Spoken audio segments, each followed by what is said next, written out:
What's your biggest secret you keep from everyone? When I was 17, my best friend was 16, and a year behind me in school, we had met in a split class of grade 4 and 5 students.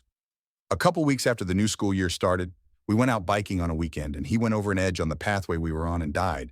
It was a 25-foot drop onto a rocky ridgeline and then into a river another 50 feet below, and he landed headfirst. It was declared an accident. His bike had slipped on something and lost control, and he went right over the edge.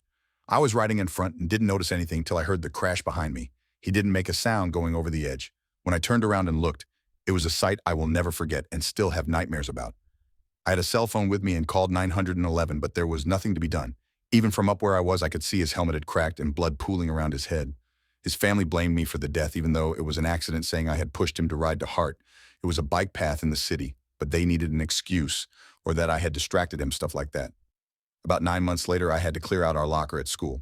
Even though I was in grade 12 and he was in grade 11, we arranged to share a locker at the end of the school year. As I was cleaning it out, I found an envelope taped to the bottom, a shelf addressed to me.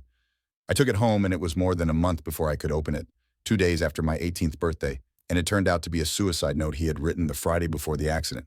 It laid it all out, including the very details of how he planned to do it, down to the bend in the pathway that had no guardrail and the reason for why he was doing it.